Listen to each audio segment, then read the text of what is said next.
Bajo el teléfono. Bien, bajo el teléfono. Preguntas técnicas. La semana del parcial, que es el 8, el parcial es el 8 de julio. El miércoles 6, ¿alguno rinde alguna otra materia? ¿Alguno tiene problema para cursar en forma presencial más o menos entre las 10 y las 12 del mediodía? O sea, va a ser una clase más larga, entonces las voy a unificar. ¿Nadie?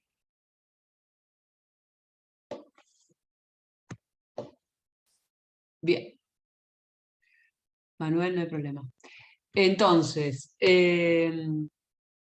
cualquier cosa activen el micrófono.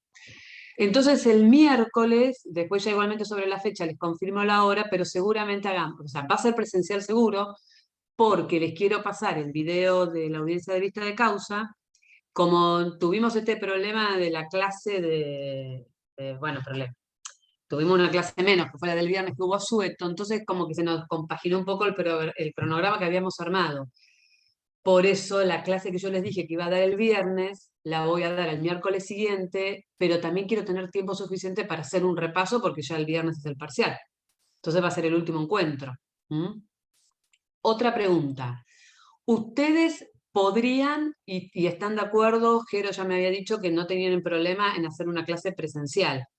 ¿Pueden cualquier día? Porque, por ejemplo, de la comisión 1 me dicen que los lunes hay algunos alumnos que cursan con Zoom a las 11:30, entonces no les da el tiempo para salir de la facultad y llegar a su casa y tener el Zoom en horario. Entonces, hay algunos días que no pueden. ¿Cómo es el caso de ustedes? Claro. ¿Y vos, Micaela, qué días? Hola, profe. Yo curso exactamente los mismos días familia que esta materia y termino 11:15 de cursar virtual. Entonces no llegaría a la facultad y media como para estar en la clase. Bien. Eso lunes, miércoles y viernes. Bien. Si se hiciera, por ejemplo, el miércoles de la otra comisión, todos podían ir a clase presencial. Si se resolviera porque el docente que da el miércoles que quiere dar, a vos se te complica mucho, si aunque llegues tarde estaría justificado, o sea, si no, directamente dejamos así y ya está, salvo la clase que doy yo, porque esa ya terminaron de cursar. No, o sea, en mi caso particular, si la mayoría prefiere y puede presencial, veo de adaptarme, de última pediré apuntes o lo que sea, no hay problema. Claro, no podrías ir a la facultad directamente ese Eh, día, ¿Qué, los miércoles? claro. Sí, iré más tarde en todo caso. Está bien. Bueno, listo, listo. Yo ya sé cómo están posicionados, así que después lo vemos, lo hablo con cada docente y lo vemos. Porque igual, creo que da el doctor Espinosa, no sé si igual él quiere dar, pero bueno, más allá de Manuel, Micaela, vos me decís, no, me dijiste que era lo mismo con el tema de la cursada. Franco y Manuel no tienen cámara. ¿Qué pasa con Sofía, Estefanía, Tomás? Bianca. Yo podría, pero sé que también hay algunos que tienen obligaciones y No, también se... hablo de la cámara, de la cámara. Ah, Porque no, quiero que estén todos con la cámara prendida en la clase. ¿Mm? Y Profe, Tomás, perdón, ahí ya la prendo. listo, bárbaro. Por eso, salvo los dos que me dijeron que estaban con problemas, después los demás, por favor, préndanla. Bárbaro. Bueno, bien. ¿Alguna pregunta de algún tema que quieran conversar antes? Si no, No, profe. arrancamos con... ¿Cómo? Yo tengo un par de preguntas. Dale, Francisco, decime. El foro no hay preguntas porque no me deja escribir. Creo que a ninguno. No te puedo nos deja creer. Ah, Claro, está sí, solo habilitado Francisco. para docentes. Oh, vos sos el usuario habitual, el único, que manda mensajes constantemente, o Pero constantemente la no, una molesto, por semana. No, en molesto lo más es porque no puedo mínimo. mandar en el foro. Está perfecto, en lo más mínimo. Me voy a fijar por qué no se puede en el foro. Es más, creo que Claro. por eso nadie puso nada. Sí, pero igual vos me mandás mensajes privados. La Pero porque no me mayoría, queda otra. los únicos que han mandado mensajes privados por temas de contenido fuiste vos y creo que alguna sola vez. Después han mandado todos por temas personales. Pero bueno, contanos Tenía tus una dudas. pregunta, ¿viste? Con la acumulación de pretensiones, Sí, que en el código no dice acumulación de pretensiones, pero dice acumulación de acción subjetiva. Yo tengo el sí. artículo 87. Espera que busco Y el tenemos que código. separar entre acumulación de pretensiones y de procesos, que sería liticonsorcio. Sí. Pero lo subjetivo, ¿no sería la pretensión y lo objetivo el proceso? ¿No sería al revés? ¿Se entiende? Espera, repetime la pregunta porque encima me puse a buscar el código, que no lo voy a buscar ahora, y me 87 perdí es. una parte. A ver, espera un minuto. 87.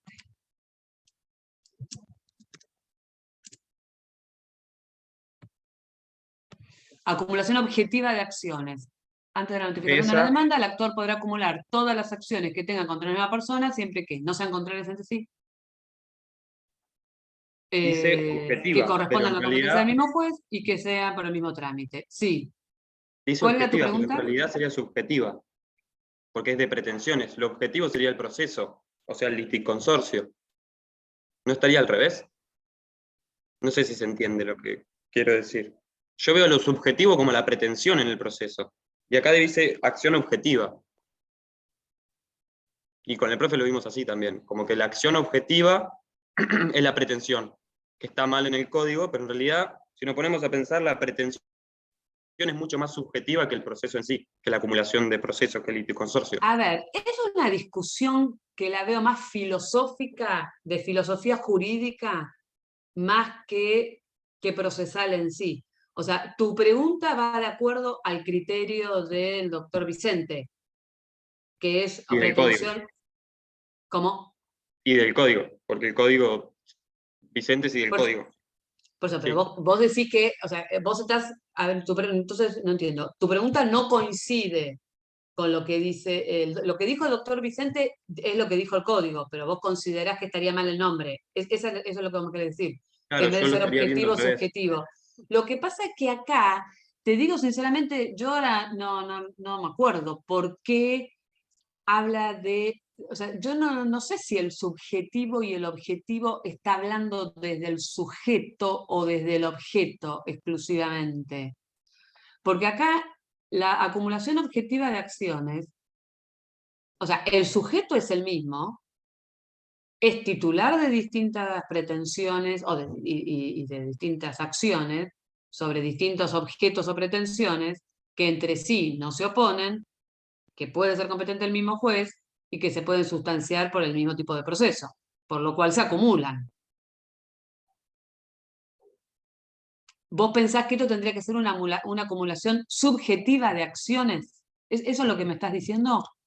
De pretensiones, en realidad. Acumulación de pretensiones viéndolo subjetiva. Y el liticonsorcio sería objetiva. Pero bueno, no.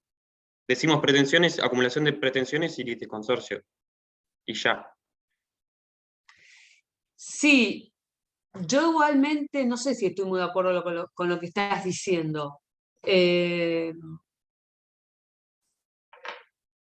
litisconsorcio es verdad que acumula sujetos con identidad de pretensiones y acciones y objetos.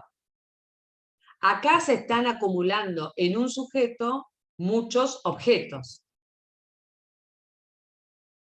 O sea, cuando hablas de litisconsorcio estamos hablando de dos o más sujetos que son, litisconsorcio activo, que son actores que inician el mismo proceso. Entonces se presenta el matrimonio con el hijo mayor de edad o el matrimonio por derecho propio en representación del hijo menor de edad, o sea que tendríamos tres sujetos por la parte actora, hay acumulación de litisconsorcio activo que demandan a una determinada persona por un daño y perjuicio. O uno o todos estos que demandan a varios, demandan al dueño del colectivo, a la empresa de transporte, al chofer.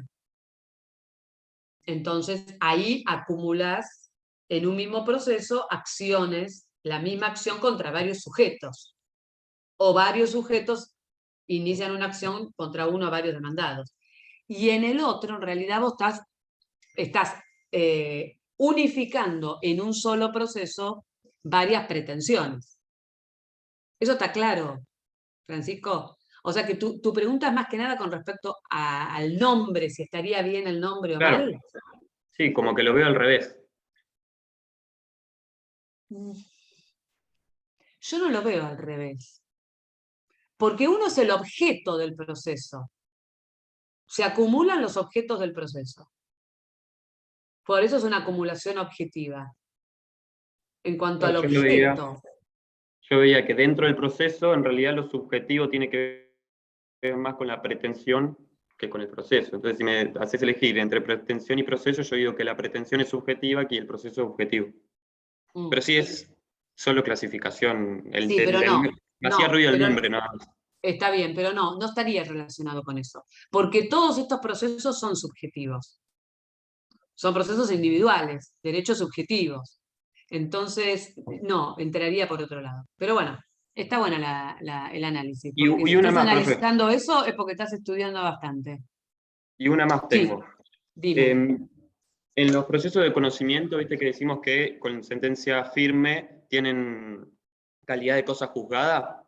Sí. ¿Puede ser que leí que en los interdictos es la excepción? ¿Que no tienen Sí, calidad de porque, cosa juzgada en sí, sentido porque, material? pero el interdicto es un proceso especial dentro de los procesos de Ah, conocimiento. entonces, ok. Y está muy vinculado con lo que es derechos reales, entonces tampoco nos ponemos a analizar, podría llegar a ser una excepción. A ver, también es una excepción, por ejemplo, un beneficio de litigar sin gastos, que es algo que ustedes sí van a ver, el beneficio de litigar sin gastos, que lo puede iniciar una de las partes de un proceso para ser exceptuado. O sea, ustedes saben que la garantía de igualdad de las partes ante la ley, el debido proceso, la tutela jurisdiccional, hace que una restricción económica no pueda alterar o menoscabar un derecho. Entonces nadie podría dejar de tener acceso a un juicio, a un proceso judicial, para resarcir, por ejemplo, una violación de un derecho o un daño por una cuestión económica. Entonces, ¿cómo se suple eso? Bueno, una de las formas de suplirlo es el beneficio de litigar sin gastos. Tenés que probarle al juez que sos carente de recursos financieros, o sea, que vos tengas una propiedad no significa que no seas carente de recursos, y que no podés pagar los gastos para que te exima. Esa sentencia, eso es un proceso de conocimiento o un incidente dentro de un proceso principal, pero que tramita bajo las normas del desconocimiento. Sin embargo, la sentencia adquiere la calidad de cosa juzgada en sentido formal, porque si vos el año que viene mejorás la fortuna es lo que dice el código, mejora la situación económica, puede caer ese beneficio. O por el contrario, si te rechazan el beneficio, no causa estado. Si mejora la situación económica en el futuro, si empeora la situación económica, vos podés volver a plantearlo. Es cosa juzgada con sentido formal, no material. Lo mismo un juicio de alimentos. El juicio de alimentos puede determinar una cuota alimentaria, pero no es la misma una cuota alimentaria de un nene de 4 años o de 3 años que de un chico de 10, donde ya empieza a ser, va a una escuela primaria, tiene libros, tiene uniforme o determinada vestimenta, tiene actividades paralelas, porque tiene actividad deportiva, actividades sociales, porque se vincula socialmente de otra manera, obviamente tiene más gastos. Entonces vos podés iniciar un aumento de cuota alimentaria. La sentencia que se dicta en un juicio de alimentos no causa estado. ¿Qué significa? Que adquiere la calidad de cosa juzgada en sentido formal, pero podría ser modificado porque podría ser aumentada esa cuota. Pero siempre decimos, si me preguntás, no estaría mal decir que el principio general es que adquiere cosas juzgadas en sentido material, no hay ningún problema. Exactamente. Es Por el eso, principio general y te diría que es la característica de los procesos de conocimiento porque las excepciones son 3 de miles.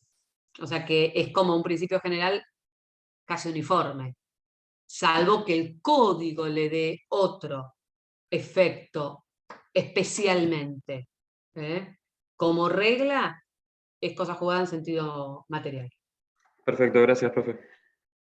Francisco, pregunta todo lo que necesites, y las veces que sea, por escrito o demás. Pero ahora cuando te vi tu nombre, ahí me acordé que has mandado Pero es mensaje. porque no anda el foro, o a mí no me Sí. deja, me dice que me tienen que agregar, y que supongo que debe ser solo para profesores. No, pero está mal, porque el foro tendría que ser para todos. Pero bueno, después vemos si lo podemos cambiar. ¿Mm?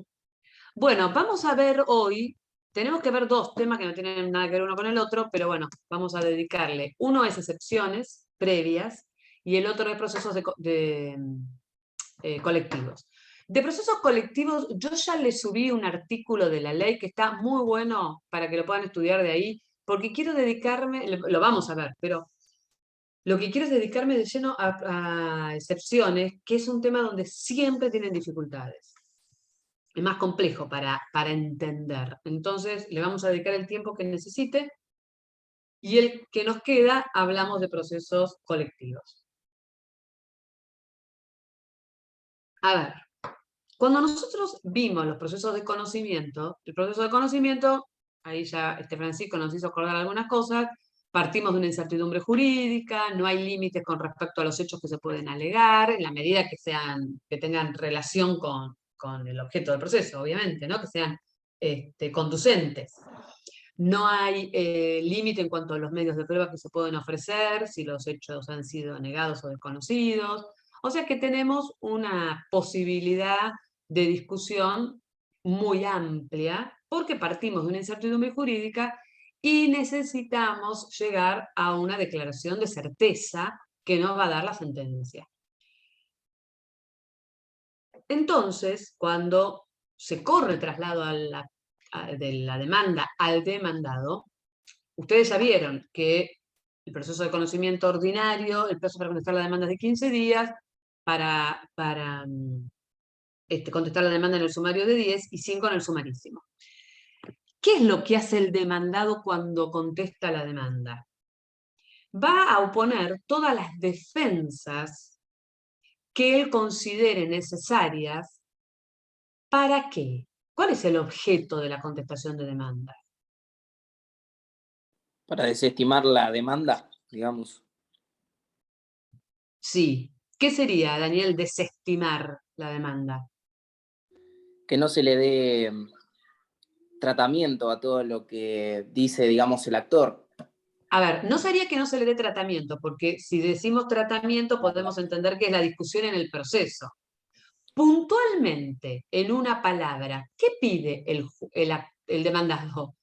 ¿El qué de la demanda?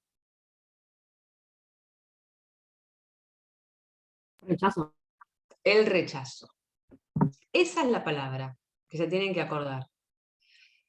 El objeto de la contestación de demanda es el rechazo de la demanda, que va a conllevar, por supuesto, el rechazo de las pretensiones contenidas en la demanda. Puede ocurrir, ustedes me dirán, sí, pero se allanó. Bueno, a ver, si se allanó y el allanamiento es total, incondicional, ¿verdad? No hay una contestación de demanda, hay un allanamiento. Pero si él se hubiera allanado en parte, es decir, se hubiera allanado de alguna de las pretensiones deducidas por el actor, pero no de todas, de algunas, y con respecto a las otras pidiera el rechazo, ahí estamos hablando de ¿qué? ¿De un allanamiento o de una contestación de demanda? De una contestación. Exactamente, de una contestación, donde se tendrán por ciertas o reconocidas algunas pretensiones, pero todo el proceso va a discutir, o perdón, se va a orientar a discutir, a probar, a acreditar, a crear en el juez la convicción de los hechos que cada uno alega para lograr que se haga lugar a esa pretensión no reconocida o se rechace, según hablemos del actor o del demandado. ¿Hasta ahí está claro? O sea, el 354 nos habla de contestación de demanda. Y no podemos perder de vista cuál es la finalidad de la contestación de demanda. El rechazo de la demanda.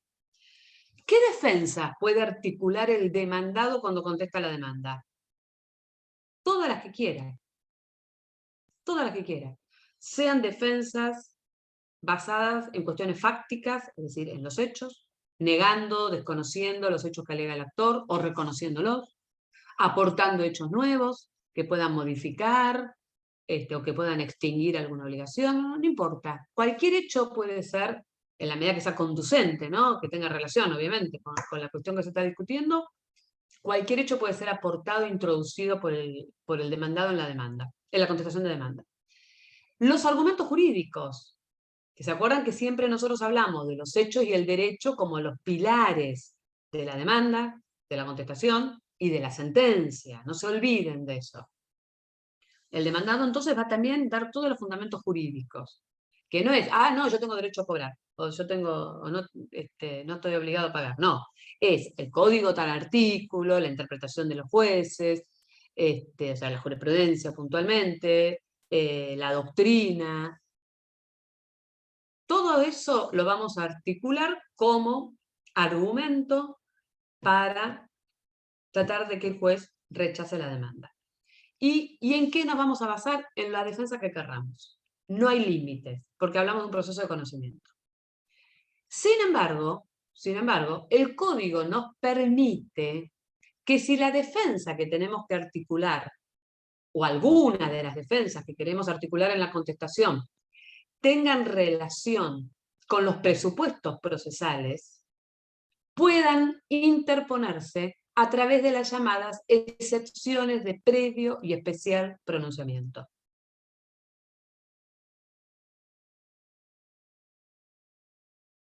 Por ejemplo, hay cuestiones que son contempladas y reguladas como excepciones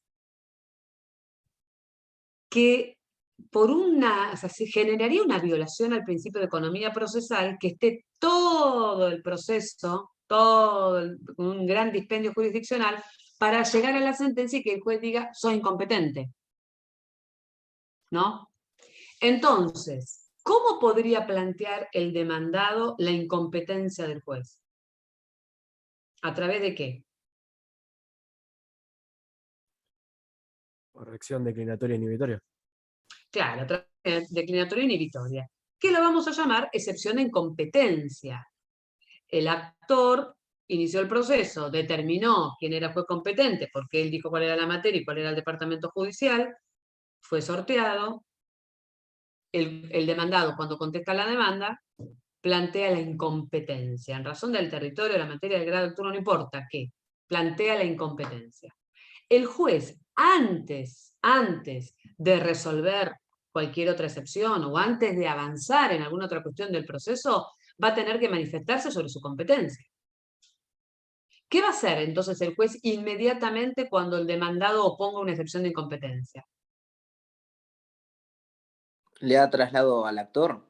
Exactamente, le corre traslado al actor por el plazo de 5 días.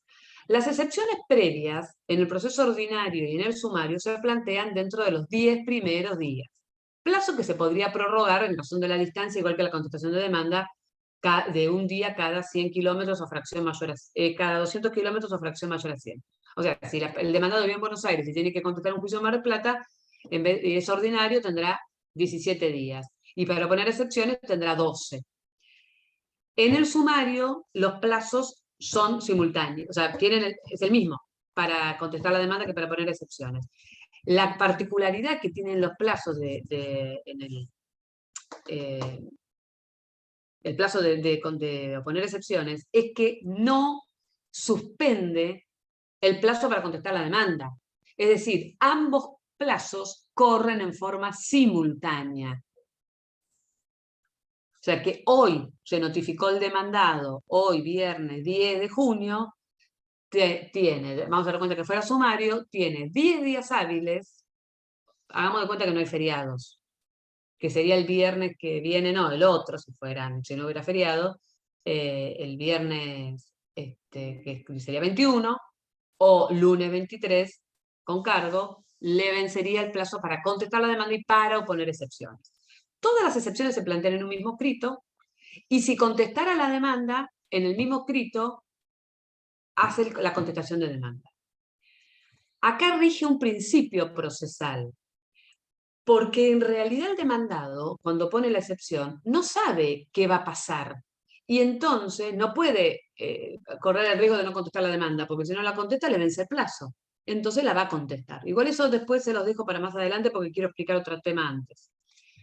Entonces, estamos nosotros con un proceso sumario donde el demandado fue notificado de la demanda, opone la excepción de incompetencia, el juez le corre traslado al actor, el actor tiene 5 días para contestar, contesta y luego el juez la resuelve.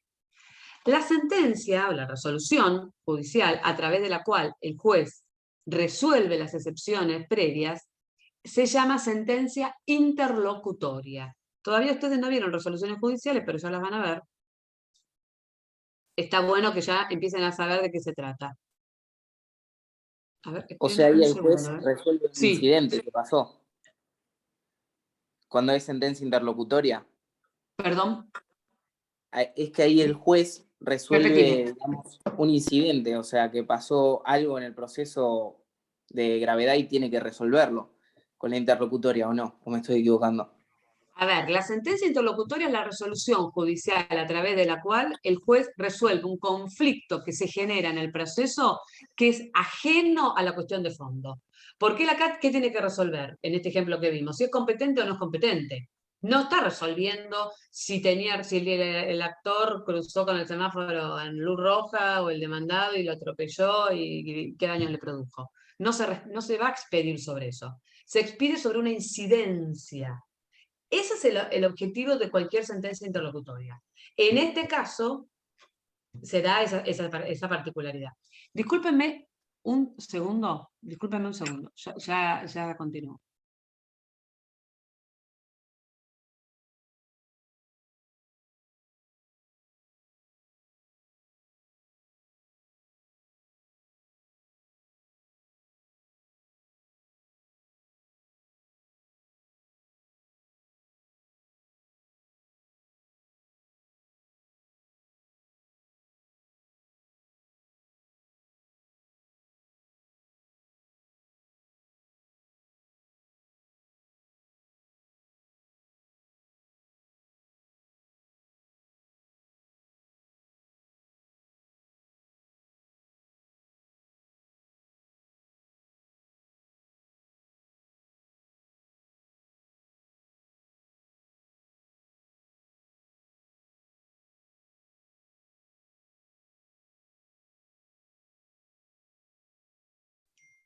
Perdón, pero justo, no, justo me entró, disculpen, que estoy con un problema de la oficina, ya lo estoy solucionando, perdón.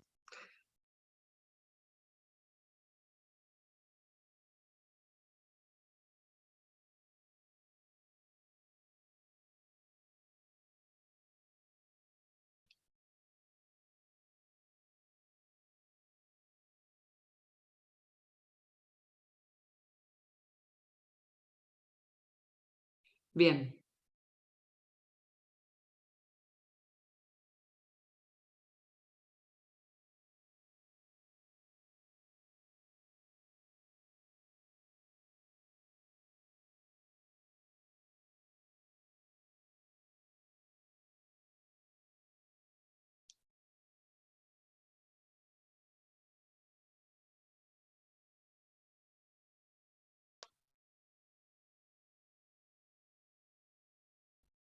Perdón, Connie, ¿podrías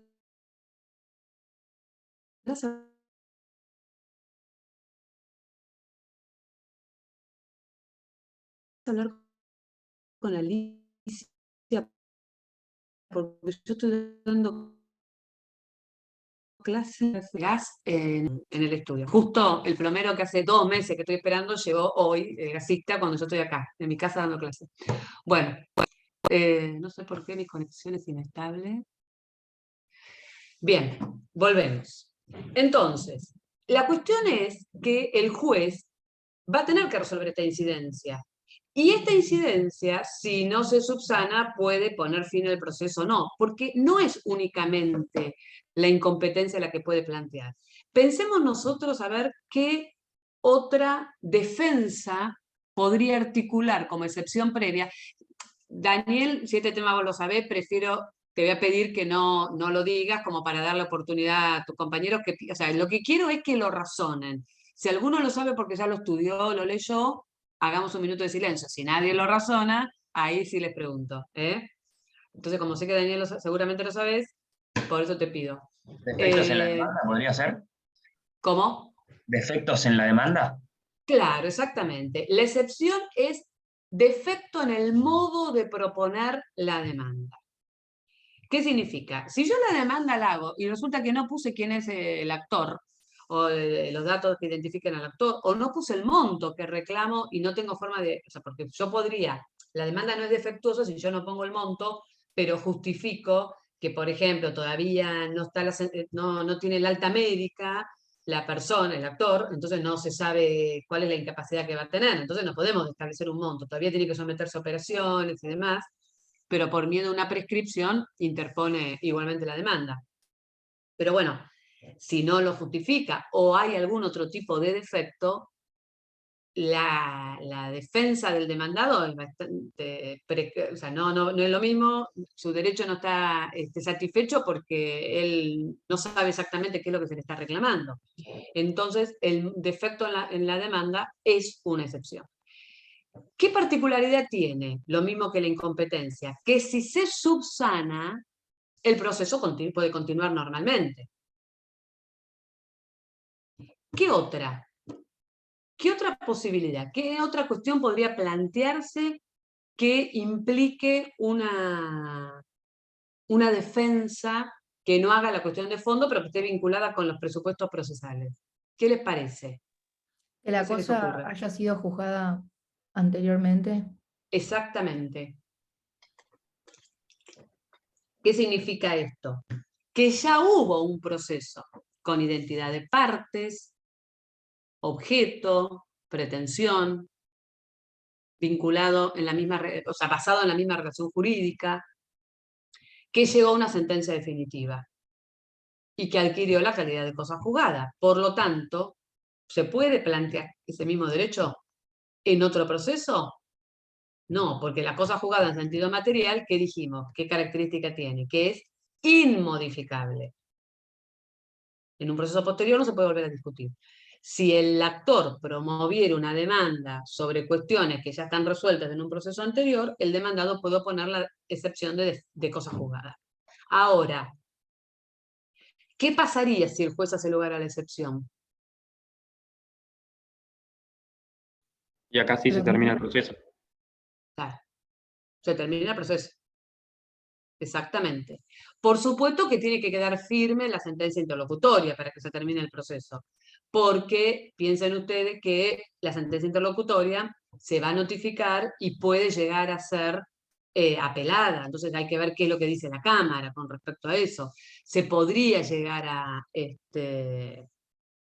a interponer un recurso y a modificarse, pero una vez que quede firme, si se hizo lugar a la cosa juzgada, el proceso termina.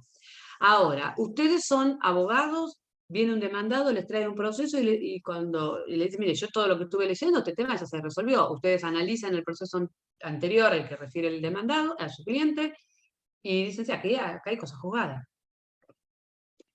¿Se jugarían a oponer la excepción de cosa juzgada sin contestar la demanda? No. Y por las dudas la tendríamos que contestar también. Exactamente, por las dudas. ¿Por la duda de qué? Y que el juez considere que no hay cosa juzgada y nos rechace la excepción. Y nos quedamos en contestación de demanda. Y ahí se te venció el Entonces, plazo, ¿o no? Claro. no, es que el plazo te vence antes, porque si es sumario, son 10 días los dos. Y si es ordinario, son 5. Vos pensás que vos presentás el escrito hoy, tenés 5 días, por ejemplo, hoy, tenés hasta el viernes que viene. El jueves va a sacar el proveído el martes, va a correr traslado, le da 5 días. Los plazos no dan. Tenés que contestar la demanda sí o sí en forma supletoria, porque acá rige lo que se llama el principio de eventualidad, que forma parte del principio de economía procesal. Para el hipotético caso que se rechace la excepción de cosa juzgada, yo ya contesté la demanda. Porque la excepción, el plazo no interrumpe el plazo para contestar la demanda. ¿Está? Bien. ¿Qué otro ejemplo similar a la cosa juzgada podríamos encontrar? La prescripción. Bueno, no es similar a la cosa juzgada. La prescripción es otra cosa. Está bien, es otra excepción también perentoria igual que la caducidad, que la cosa juzgada, pero no. Yo me refiero a la resolución del conflicto con carácter de cosa juzgada, Transacción. pero que no hay sentencia. Eso. ¿Cómo? Que haya sido resuelto por transacción, conciliación. Exactamente. Transacción, conciliación o desistimiento del derecho. Son modos anormales de terminación del proceso que extinguen la acción. En realidad nosotros no podemos volver a iniciar el proceso porque la acción ya no está vigente. Porque se extinguió, porque ya la discutimos y ya tuvimos sentencia en otro proceso o llegamos a un acuerdo. Que si después del acuerdo dice que tiene que pagar una suma de dinero y no la paga, y tenemos que hacer un juicio de ejecución de sentencia, lo mismo que una sentencia no cumplida, para lograr el cumplimiento forzado, no significa que estamos volviendo a discutir el tema. Lo que estamos buscando es el cumplimiento forzado. Pero nosotros no podemos volver a discutir la naturaleza de la obligación porque ya se discutió y hay un proceso. ¿Está claro? Bien, entonces, cuando hablamos de prescripción, que no sé quién fue que dijo prescripción hoy. ¿Estefanía? Yo, profe. Bianca, vos habías dicho prescripción. La prescripción también, si estuviera prescripta la acción, también se da la misma particularidad que significa que la acción perdió vigencia, porque ya no la tenemos, porque pasaron los años y no la ejercimos. Entonces perdió vigencia. Pero no es que hay cosas juzgadas, no es que el tema está resuelto, es que pasó el tiempo y no se hizo uso. Por ende, si estuviéramos con una situación así, el demandado pondría la excepción de prescripción, que siempre hay que plantearla en la primera presentación. O sea que si antes de ser conjuntamente, podemos dar cuenta que lo notifican la demanda, pero le fijan un plazo de una audiencia de conciliación con el juez, en esa primera presentación él ya tendría que plantear la prescripción. La prescripción se va a resolver de la misma manera, previo traslado a la contraparte, y obviamente que si se hace lugar, el proceso terminó. Ya está, no se discute más, una vez que quede firme. Entonces, hablamos de la cosa juzgada, hablamos de la prescripción, hablamos de la transacción, conciliación y desistimiento del derecho. En todas estas vemos que la acción no está vigente. ¿Qué otra cuestión vimos nosotros que era un presupuesto procesal importante vinculado con la acción, que si no se cumple el proceso no podría tampoco continuar? ¿Vieron cuando vieron acción?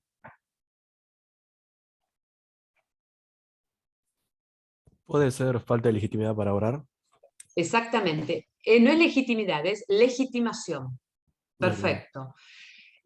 Tiene que haber, o sea, para el presupuesto procesal, para que la acción se pueda ejercer, ¿se acuerdan que tiene que haber identidad entre el titular del derecho y el actor? Y tiene que haber identidad, ahí hay legitimación activa, tiene que haber identidad entre el titular de la obligación y el demandado. Ahí hay legitimación pasiva. Yo les había contado el otro día, les había dado como ejemplo el desalojo. Nosotros podemos iniciar una ejecución de alquileres contra el garante y el inquilino, pero no podemos desalojar al inquilino. El inquilino no tiene la tenencia, no está viviendo en el inmueble. El legitimado pasivo es el inquilino para entregar el inmueble. El garante o fiador solamente va a responder económicamente. Entonces, cuando nosotros estamos hablando de una falta de legitimación activa o pasiva, que es una defensa que se puede articular como excepción, si se presenta previo traslado y el juez hace lugar, el proceso también termina. Porque si yo estoy ejerciendo un derecho que es titular Estefanía, no soy titular del derecho, y no es que yo me estoy representando como su apoderada. Me estoy presentando porque me da pena que Estefanía no pueda cobrar lo que tiene que cobrar y ella decidió no hacer juicio. No soy titular del derecho. ¿Está? En este caso, entonces, prescripción, cosa juzgada, falta de legitimación activa y desistimiento del derecho, transacción y conciliación. La excepción, si se hace lugar, es una excepción de carácter perentorio, es decir, perime, termina el proceso si se hace lugar a la excepción.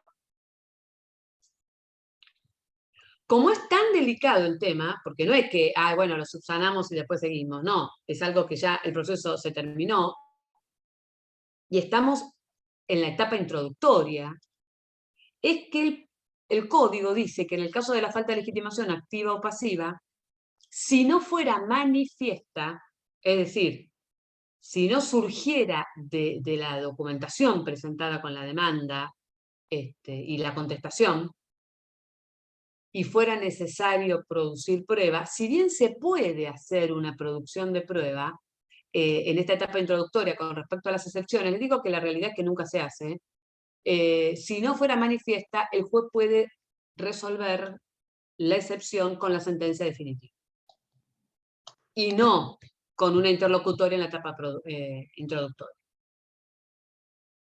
Cuando nosotros hablamos se llaman excepciones de previo y especial pronunciamiento. No sé si eso lo dije. Es previo el pronunciamiento, ¿previo a qué? A la sentencia. Porque la sentencia está en la parte dispositiva. Y esto lo va a resolver en la etapa introductoria. Tenemos demanda, traslado, contestación, opone excepción, traslado, contestación, se resuelve. Ahí recién pasamos a la etapa probatoria. Salvo que el juez difiera el tratamiento. Si bien el código habla de esta posibilidad en la legitimación, en la falta de legitimación para obrar, la realidad es que es bastante común también cuando se opone la excepción de cosas juzgadas. Que si no queda, si no está tan claro para el juez, prefiere tramitar todo el proceso y con la producción de toda la prueba y análisis exhaustivo de todas las cuestiones, llegar a una conclusión. ¿Mm? ¿Está? Bien. Nos quedó la excepción. No, les quería decir algo que hoy no empecé a decir y les dije que después lo seguía, esperen que me acuerdo ahora qué era. Y nos quedó una excepción de dilatoria. No, lo expliqué, ¿no? Sí, expliqué lo del principio de economía. Y cuando se contesta en forma hipotética, se contesta para el hipotético supuesto que el juez rechace la excepción. Fíjense ustedes que, si hay un defecto en el modo de proponer la demanda, el actor lo subsana y ya está, el proceso se enmendó, entonces más vale que conteste la demanda. Pero si hay una prescripción o una falta de legitimación o demás, igual tengo que contestar la demanda.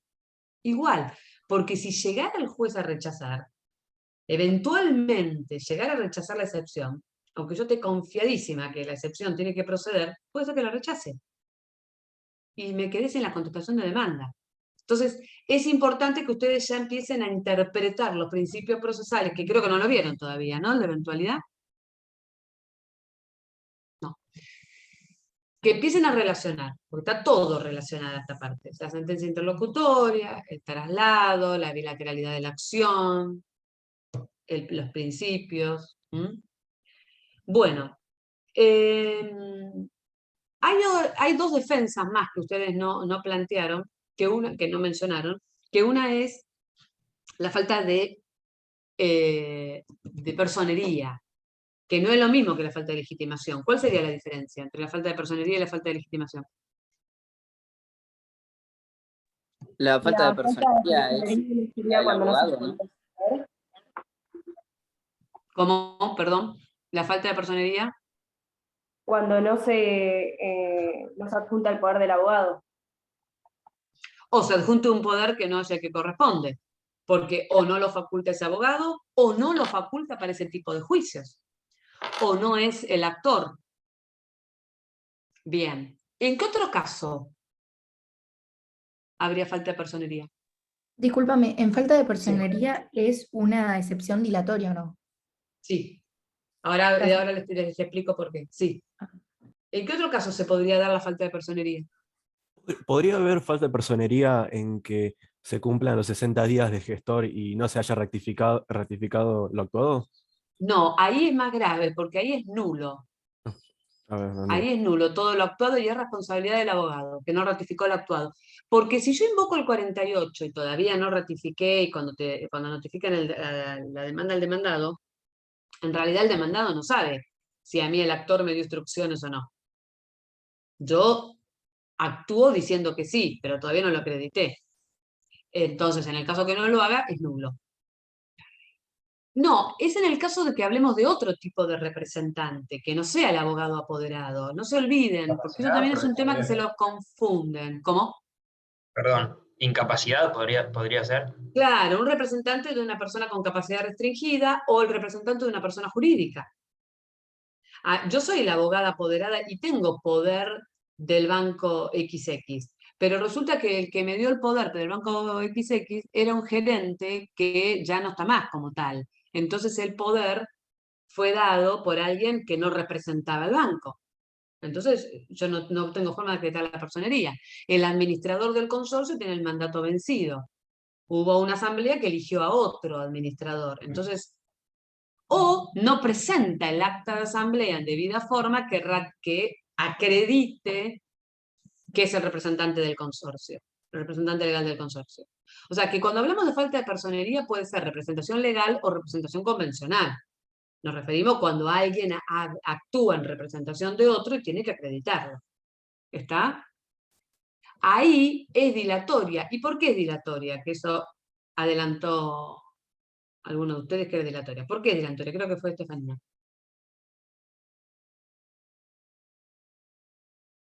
Porque si no se estaría violando un derecho del debido proceso. A ver, no es porque si no, no. Vamos a hablar en positivo, en afirmativo. ¿Por qué es dilatoria? Porque se puede hacer ¿qué? ¿Puede ser que se pueda subsanar? Exactamente. Se puede subsanar. Yo puedo acompañar el poder correcto. Puedo acompañar el acta de asamblea correcta. Y ahí acredito la personería. ¿Cuándo lo puedo subsanar? Cuando corren traslado del actor, le corren traslado de las excepciones por 5 días y ahí contesta, puede allanarse y decir, es verdad, me equivoqué y acompañé un poder que está vencido y acá está el poder otorgado por el gerente que está en funciones ahora y lo acredito, o acompaño el acta que designa el administrador del consorcio de la Asamblea 2022. Subsano. O puede ser que yo me oponga, que el juez haga lugar y que me dé un plazo para subsanar. Si subsano, el proceso continúa. Si no subsano, ahí sí termina.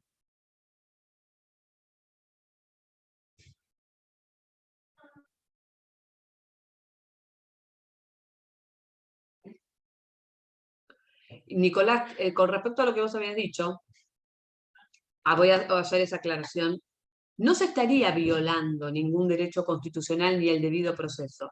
Porque si yo actúo como representante de una persona jurídica que no me dio facultades para hacerlo, no estoy vulnerando el derecho de la persona jurídica. Estoy haciendo uso de un derecho que no tengo. O en representación de alguien que no me dio atribuciones para hacerlo. Ese sería el punto.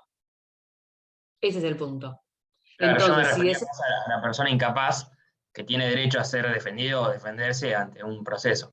Perfecto, pero no la veo persona la parte de incapaz, como la persona incapaz, el que se presente, que pueden ser los padres, o puede ser el tutor o el curador, tendrá que acreditar su carácter de tal. Con, si es una restricción de capacidad o una designación de un curador, va a ser judicial. Y si fuera de o si fuera de un tutor, va a ser judicial. Y si fueran los padres, directamente acreditan con la partida de nacimiento. Lo tienen que acreditar. El tema es que no se acredita. Por eso acá las excepciones, estamos hablando de los presupuestos procesales y no estamos hablando de cuestiones de fondo. Los presupuestos procesales tienen que ver con quién es el juez competente, quién puede ejercer la acción, cuándo y cómo. Las formas.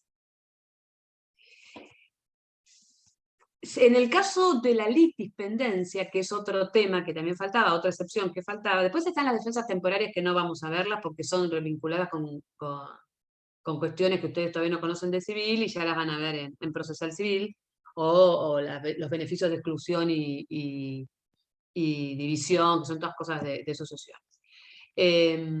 Pero con respecto al tema de la litispendencia, él sería lo mismo que la cosa juzgada. O sea, hay otro proceso con igualdad de partes, con igualdad de objetos, basado en la misma relación jurídica, pero ¿cuál es el problema entre uno y otro?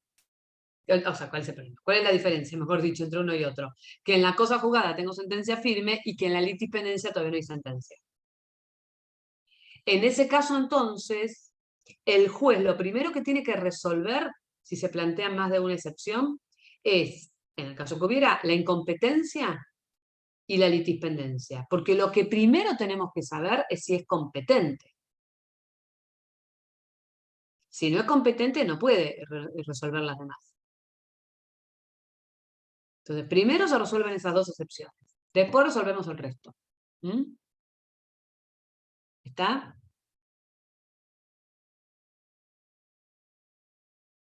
Bien, ¿preguntas? Yo tengo una pregunta, más que nada Sí. con la redacción, con la redacción del último párrafo del artículo 344. Sí, ahora igual los vamos a leer. Ah, bueno. Pero decime. No, es que no entendí cuando dice que el plazo para oponer excepciones, cuando el demandado esté fuera del asiento del juzgado del tribunal, dice que resulta de restar 5 días del que corresponda según la distancia. Claro, por lo que yo expliqué hoy. En realidad, en el proceso ordinario, vos tenés 5 días menos para oponer excepciones que para contestar demanda. En el sumario, los plazos son similares. Entonces, en el proceso ordinario, si se le corre traslado a un demandado que vive a 800 kilómetros de acá, va a tener en vez de 15 días, 19 días para contestar la demanda. Menos 5, te quedarían 14 para poner excepciones. En realidad son 10 días para poner excepciones, pero si para contestar la demanda tenés una ampliación de plazo por razón de distancia, también la tenés para poner excepciones. Eso es lo que significa. Gracias. De nada. Bien, ¿quién puede leer el artículo? Ay, yo tenía acá el doctor abierto con los artículos del código y se me cerró. A ver si puedo enganchar. ¿Quién puede leer el artículo? Antes una pregunta.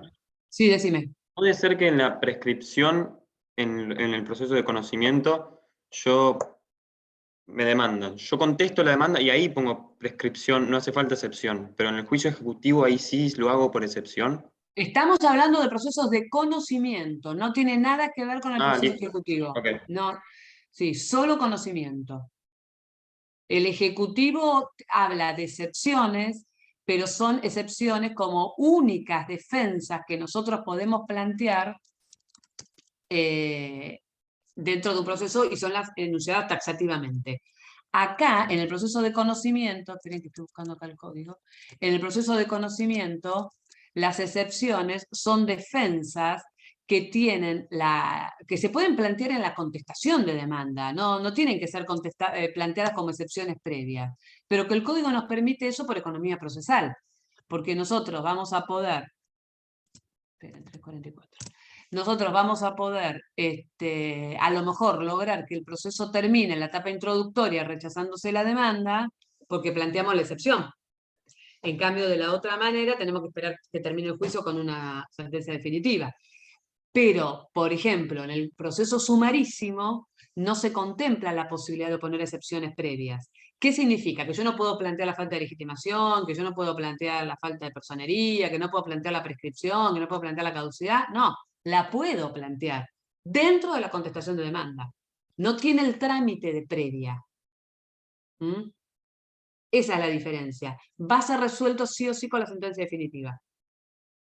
¿Por qué esto? Porque es un trámite rapidísimo, que en general se da ante situaciones graves o ante situaciones delicadas, como podría ser el tema de un amparo, ante la vulneración de un derecho constitucional. Entonces, en ese caso nosotros lo que necesitamos es evitar que haya dilaciones.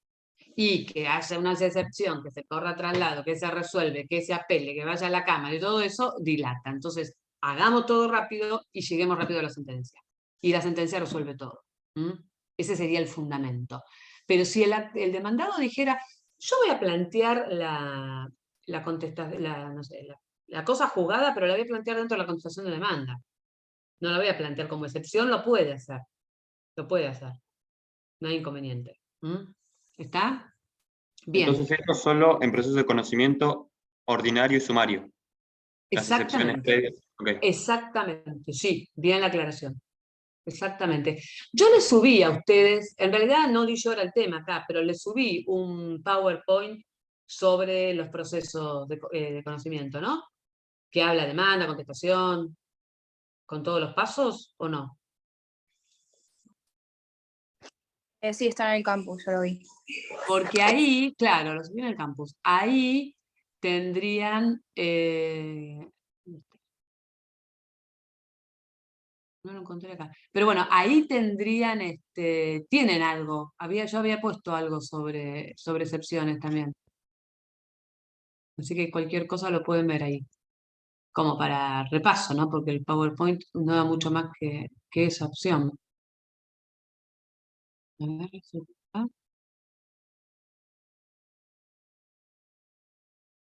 Claro, proceso judicial, estructura. Sí, acá está. No, no es este. No, es que puede ser que lo tenga en la otra computadora. Bueno, pero vos me decís que está.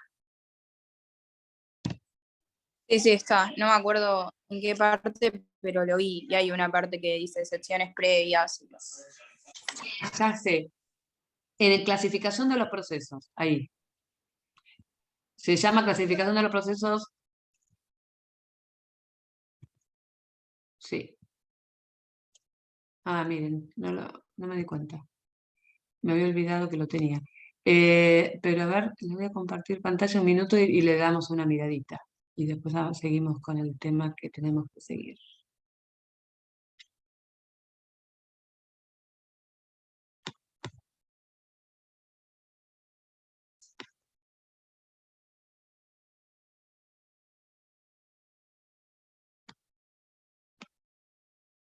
Ahí está.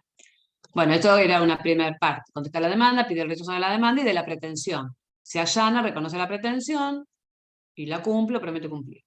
Si el demandado contesta la demanda, además puede oponer excepciones de previo y especial pronunciamiento. Artículos 344, 345, siguientes del Código Procesal, que ahora vamos a hablar. Excepciones de previo y especial pronunciamiento. Se plantean dentro de los 10 días de notificado la demanda, sumario u ordinario. Proceden en procesos ordinarios y sumarios. Sumarísimos se plantean dentro de la contestación de la demanda, no tienen carácter de previas. El juez corre traslado al actor por 5 días hábiles, porque se respeta el principio de bilateralidad de la acción. El juez resuelve mediante una sentencia interlocutoria una vez vencido el plazo o contestado el traslado. Las dilatorias paralizan el trámite del proceso, pero pueden ser subsanadas, falta de personería, incompetencia, defecto al momento de proponer la demanda. Perentorias, si se hace lugar, ponen fin al proceso. Cosa jugada, prescripción, falta de legitimación activa o pasiva. No puse acá la litipendencia, porque la litipendencia en realidad es un mix, porque el juez va a resolver si hay litipendencia, va a tener que tramitar los dos procesos, o sea, se van a acumular los procesos y va a dictar una sentencia única. ¿Dónde? Y depende, puede ser ante el juez el proceso que más avanzado esté, o el que primero fue iniciado, normalmente es el que más avanzado esté. Entonces no es que se termine, o sea, la cuestión continúa, pero como había dos procesos iguales, continúa en uno. El tema de esto, de la excepción perentoria que pone fin al proceso, es importante que ustedes tengan presente que el proceso, si bien la sentencia interlocutoria, esto igual tiene que ver sentencia interlocutoria, pero no importa, les va quedando. Si bien la sentencia interlocutoria no resuelve la cuestión de fondo, puede poner fin al proceso. ¿Cuándo? Cuando hace lugar a una excepción perentoria. En la etapa introductoria. Por ejemplo, la prescripción. Bueno, listo. El cuadro.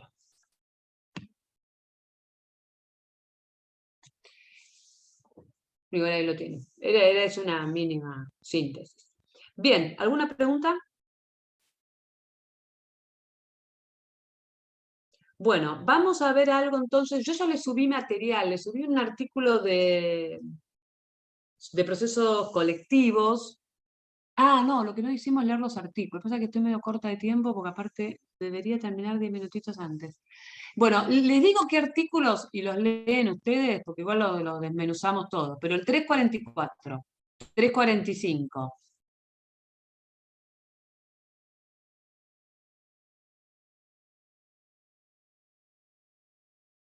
348. El 349 dice que se puede abrir la causa prueba fijando en audiencia.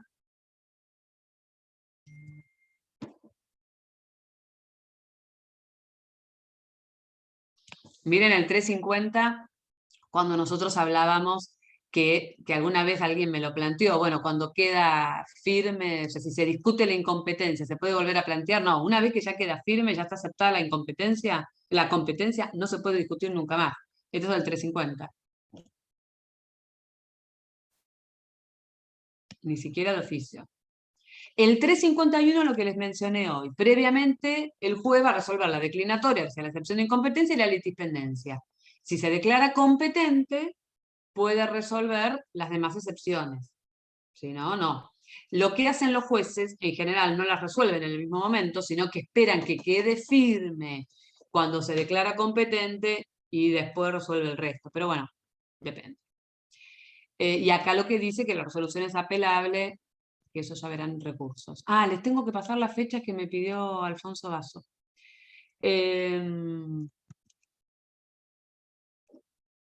Bueno, esos artículos. ¿Qué haces, Mari? ¿Cómo estás? No te quería interrumpir. Hola. ¿Cómo andás, Fero? Ya pasé las fechas de las plenarias y eso, el grupo igual. Ah, buenísimo. Que son martes y jueves de la semana que... Sí, me habló son y 2 semanas. las pasó Rosa también. Perfecto. Perfecto, buenísimo. Sí, porque yo se las había mandado, o sea, se las leía a los chicos, pero bueno, bárbaro. Bien. Bueno, ¿qué pasa con el tema de los procesos colectivos? Los procesos colectivos, o sea, cuando nosotros hablamos de procesos colectivos, no podemos dejar de hacer una pequeña reservita, o reseña, mejor dicho, de lo que nosotros siempre analizamos y discutimos y emprendemos y estudiamos en esta materia, que son los procesos subjetivos. O sea, nosotros siempre estamos hablando de procesos que se giran en torno a derechos subjetivos.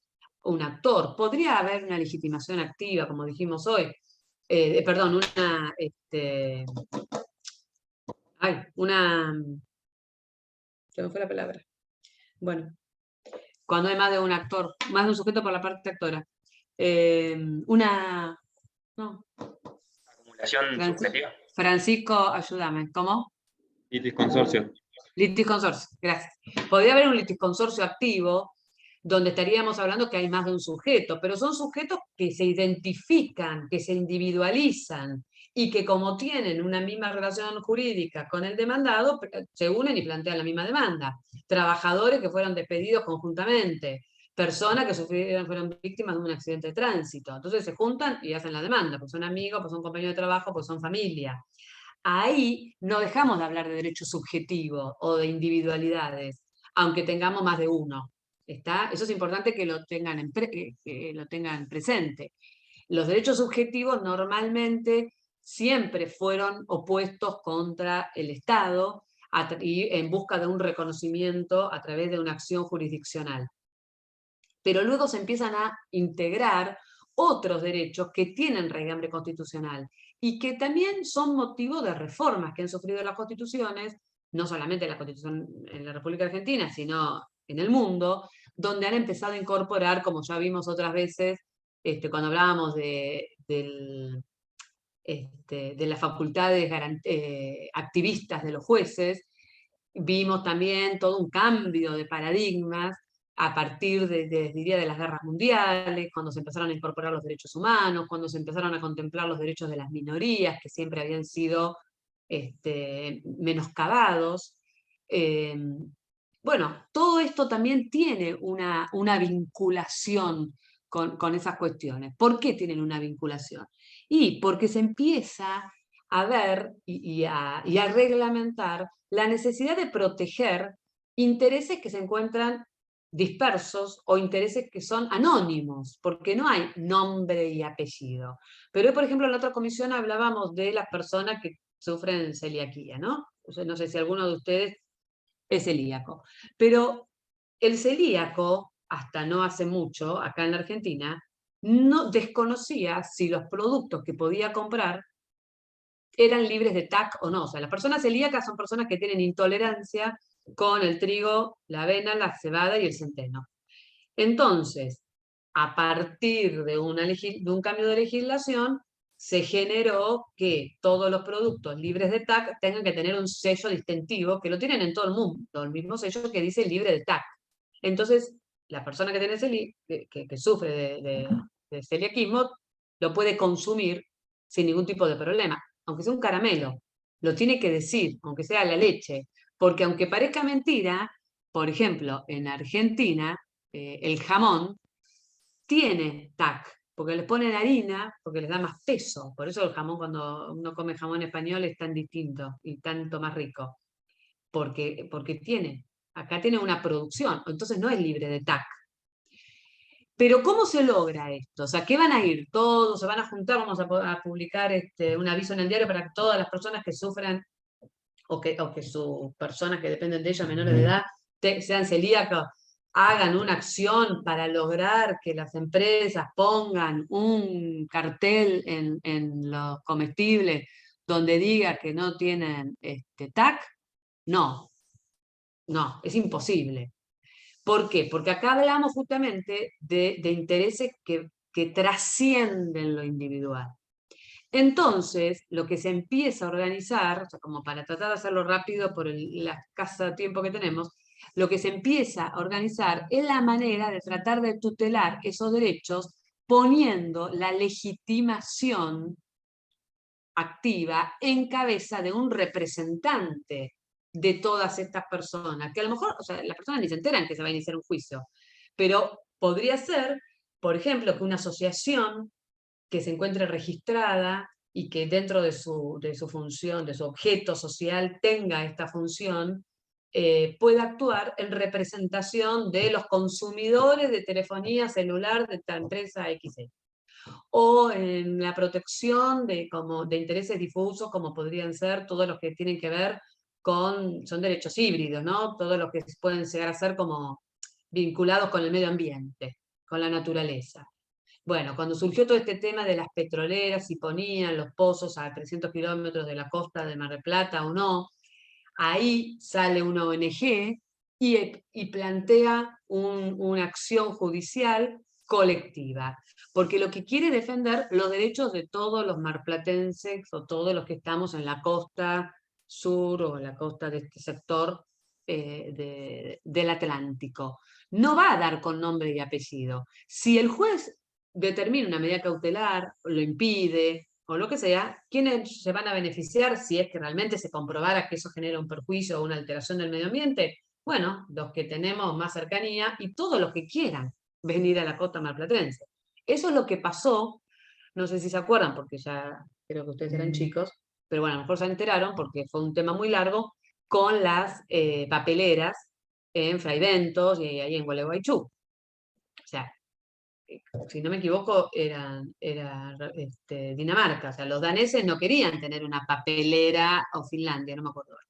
Pero vamos a dar cuenta que fuera Dinamarca. Los daneses no querían tener una papelera en su territorio que les contamine el medio ambiente. Entonces la vienen a traer al sur del mundo y la instalan en Uruguay. Pero también contaminan el medio ambiente y perjudican a todos los que viven cerca de esa zona.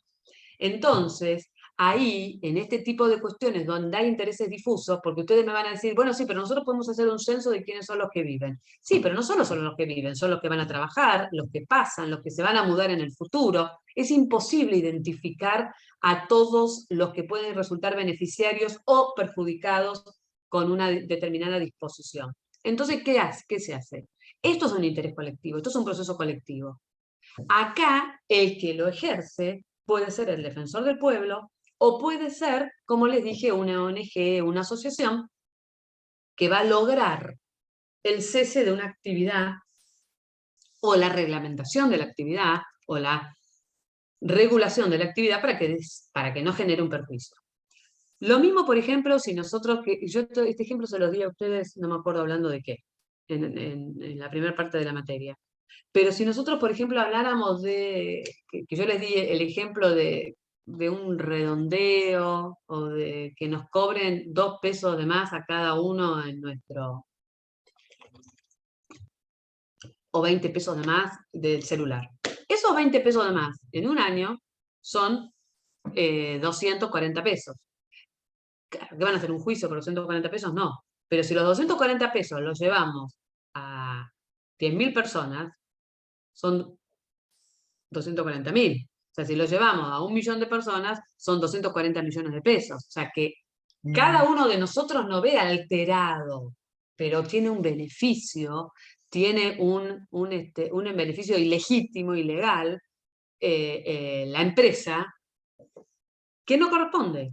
Entonces, ¿qué vamos a hacer? ¿Juicio? ¿Nos vamos a juntar un grupito? No, lo hace justamente el defensor oficial, o lo hace una asociación, y después la empresa de celular tendrá que, tendrá que reintegrar a cada uno de los usuarios que le cobró los 24 pesos o los 240 pesos anuales de más en su boleta, y no se lo cobrará más. ¿Está? Acá, entonces, cuando iniciamos un proceso, el que inicia la demanda, el actor, lo que tiene que probar es el carácter justamente de legitimado para ejercer un derecho colectivo o un derecho difuso. ¿Cómo? Bueno, demostrando que acreditando las particularidades o los requisitos que establece cada provincia, por ejemplo, para poder estar inscripto como tal, o que es el defensor, del pueblo, de una determinada comunidad, región o lugar. Yo tengo hubo un fallo ahora, una acción del 17 de mayo, donde el defensor del pueblo de la provincia de Buenos Aires había demandado a la provincia de Buenos Aires en defensa de intereses colectivos, y lo que se pedía era la nulidad de una resolución donde se determinaba aplicar un nuevo cuadro tarifario dentro de la provincia, y bueno, como había sido rechazado la cautelar, eso terminó llegando a la Corte. Ahí, ese es un ejemplo de proceso colectivo. ¿Quién lo inicia? ¿Quién es el legitimado activo? El defensor del pueblo. El defensor del pueblo. ¿Quiénes van a ser los beneficiados? Y bueno, vamos a ser todos los beneficiados, todos los ciudadanos, en la medida que seamos usuarios de ese servicio, por ejemplo. Entonces, cuando se inicia el proceso, de acuerdo a cada provincia, tendrá su reglamentación. Por supuesto que hay que iniciar una demanda. En la provincia de Buenos Aires, la demanda tiene que tener los mismos requisitos que una demanda cualquiera, es decir, los requisitos del 330. Tendrá que acreditar la legitimación, como recién les dije, y tendrá que identificar, por supuesto, quién es el demandado, que se va a hacer un comercio, que va a ser una empresa, que va a ser el Estado, que va a ser aquel que pueda estar vulnerando los derechos o menoscabando los derechos de una comunidad, de una región, de un sector y demás. Es fundamental, por supuesto, que acredite, además, bueno, primero que no tiene que haber otro proceso igual, ¿no? Pero tiene que acreditar, además de la representación colectiva que ejercen, cuál es el interés jurídico colectivo tutelado. Lo tiene que determinar en la demanda. Ese es un recaudo fundamental que tiene que tener la demanda. ¿Está? ¿Cuál es el grupo afectado? ¿Cuál es o cuáles son? Si son los consumidores, si son un grupo determinado social, si es un sector de la comunidad, si es el usuario de una determinada compañía telefónica, no sé. ¿Está claro? Por supuesto que tendrá que aclarar cuáles son los datos de inscripción, porque hay un registro de asociaciones de consumidores donde se pueden registrar, bueno, si es que fuera un tema de defensa del consumidor. Y además también hay un registro público de procesos colectivos donde se van a inscribir los procesos, cuál es el objeto, cuál es el derecho de incidencia colectiva que se pretende resguardar, porque lo que se quiere es evitar que haya dos procesos iguales sobre lo mismo. Entonces hay que acreditar que esa cuestión no fue ya planteada en otro proceso similar, porque también habría de alguna manera litipendencia, o no, o cosa jugada. O sea, no podríamos volver a discutir por qué Movistar cobra 20 pesos más en la facturación por el uso del celular. ¿Está claro? Bien. Vamos a hacer lo siguiente. Yo les voy a subir, ya les subí material. Fundamentalmente subí, que me parece que es lo más claro, donde pueden sacar buena información, un artículo que salió en La Ley. Además de eso, ustedes pueden acceder a los libros. Gossaini tiene muchas cosas al respecto y tiene muchas publicaciones, es un tema muy trabajado. Lo que tienen que leer, sí o sí, después igualmente yo cualquier cosa en el campus les voy agregando si hay algún otro material para que ustedes analicen, pero tienen que leer los artículos 42 y 43 de la Constitución Nacional.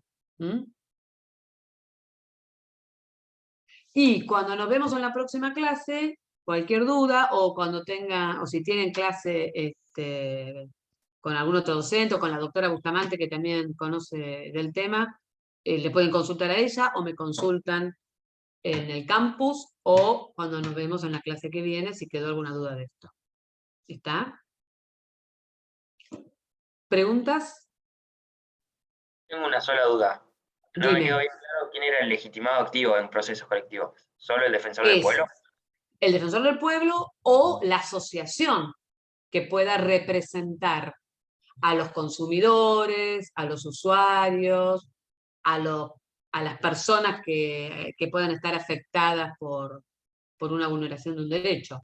Lo que pasa es que esa asociación tiene que estar inscripta como tal, y dentro de su objeto social tiene que estar esta posibilidad de acceder, ¿está?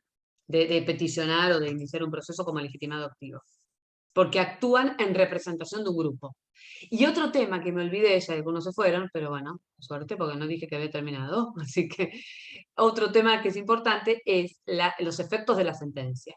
Así como la sentencia que trata un derecho subjetivo es una norma individual de conducta, la sentencia en un proceso colectivo tiene efectos erga omnes. Es decir, hoy esa sentencia que prohíbe, por decir algo, o que establece condiciones para la papelera, no está beneficiando a 3 o 4 personas, está beneficiando a todos aquellos que en algún momento quieran vivir, vivan o vivirán o paseen por Fraiventos y por Gualeguaychú. No sé si era Gualeguaychú, pero bueno, no importa. ¿Está? O si sale una sentencia donde determina que todas las personas que fabriquen alimentos deben determinar el sello si son libres de TAC, ¿va a beneficiar a quién? A todos los que en algún momento quieran o deban consumir un alimento libre de TAC. Entonces es erga omnes, tiene efectos para todos, porque todas las empresas tendrán que hacer esto, o evitar tal cosa, en este caso que fuera algo de consumidor, o todos los usuarios de esa marca, de esa empresa, de esa telefónica, de lo que sea. ¿Está entendido? Bien. Bueno, ¿alguna otra consulta? Ya están notificados de todo, nos vemos. Sí, decime. Si esta sentencia, por ejemplo, se rechaza, ¿las personas que no participaron pueden volver a plantearlo el tema o ya Bueno, da como...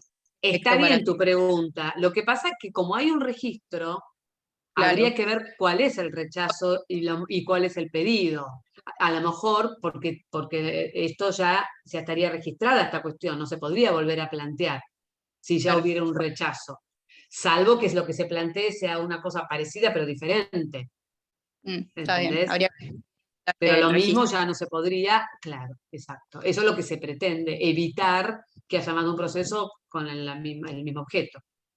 Perfecto, listo. Bueno, Muy bien, gracias. buena pregunta. Chao. Bueno, buen fin de semana para todos. Nos vemos Gracias. en un tiempo. Hasta luego. Gracias, profe. Chao, chicos. Gracias. Chao.